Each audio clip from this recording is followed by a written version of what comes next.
خوست والی مولوی محمد نبی عمری راغلو میلمنو او ګډونوالو ته د ښه راغلاست وروسته وویل نن ورځ د خوست پکتیا لوګر او پکتیکا ولایتونو څخه ګډه شل کسیزه شورا جوړیږي چې د هر ولایت څخه به 15 نفره د قومي مخورو او علماو په ګډون انتخابیږي. ښاغلي عمری زیاته کړه چې د یاد شورا د جوړیدو څخه هدف د افغانانو ترمنځ یووالی ګډکار او ټولو شخړو خفګانونو او ستونزو ته د خبرو له لارې رسیدګي ده ترڅو وکولای شو ورونه قومونه د یووالي او مینې په ټغر سره راټول کړو. نوموړي وویل چې هیڅ قوم ډله او کورنۍ نشي کولای چې د یاد شورا له پریکړو سرغړونه وکړي. که چا سرغړونه وکړه هغوی سره به جدي قانوني چلند کیږي. خوست والی ویل چې لویه پکتیا له پیړیو راهیسې داسې قومي جوړښتونه څلي او دودونه لري چې له مخې نظامونه او قومونه غښتلي شوي او دا جوړښتونه به نور هم پیاوړي کړي. خوست والی له قومي مخورو او علمای کرامو وغوښتل چې د ټولنې هر فرد مسؤلیت لري چې په خپله سیمه کې د ناوړه کارونو ناوړه اشخاصو او ډلو د بدو کارونو مخنیوی وکړي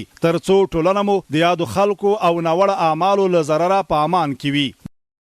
او د اسلامي امارت هغه غوښتنې چې هغه د اسلام په چوکاټ د افغاني عنعناتو د ملک د علیا منافعو د هغې سره په ټکر کې نه دی او نه به وي انشاءالله هغه په ځان باندې عملي کړي هغې ته لبیک ووایي.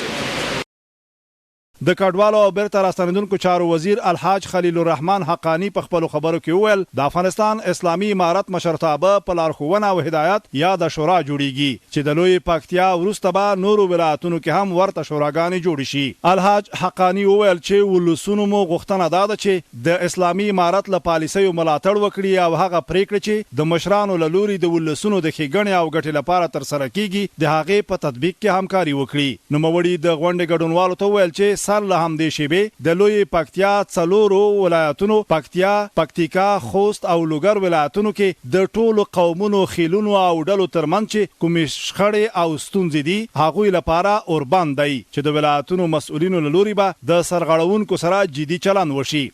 هر هغه دښمن که داخلي وي که خارجي وي نن هم ورته اعلان دی ورونه رادې چې دلته د خبرې وکړي نور د تعرض د تجاوز اجازت به نه ورکوي. په یو ولایت په یو ولسوالۍ کور کې به یې نه ورکوي. موږ خپل افغانان یې موږ ورونه دي هر کله د راکې هره جایزه خبره یې چې وي انشاءالله موږ یې په ورین تندي او په خپله ورۍ په دسترخوان یې ورته خلاصوي.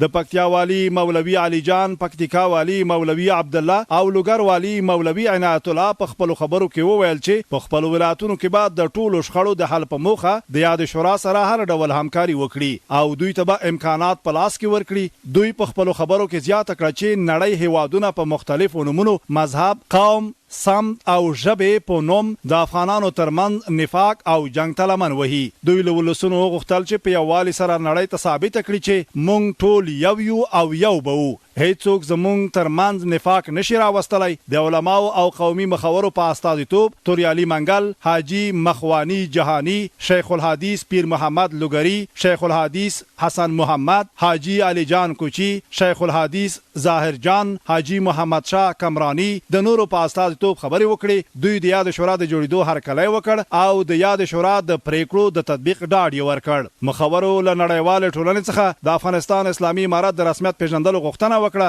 او ترڅنګ د نظام له لوري د قومي جوړښتونو د پیاوړتیا لپاره دا ډول غونډې فرصت وباله او زیاته کړه چې په دې برخه کې به د خپل نظام ملاتړ وي. د غونډې ګډونوالو په یو غږ د افغانستان اسلامي امارت څخه ملاتړ اعلان کړ او هم یې د افغانستان اسلامي امارت له پالیسیو او پریکړو حمایت وکړ.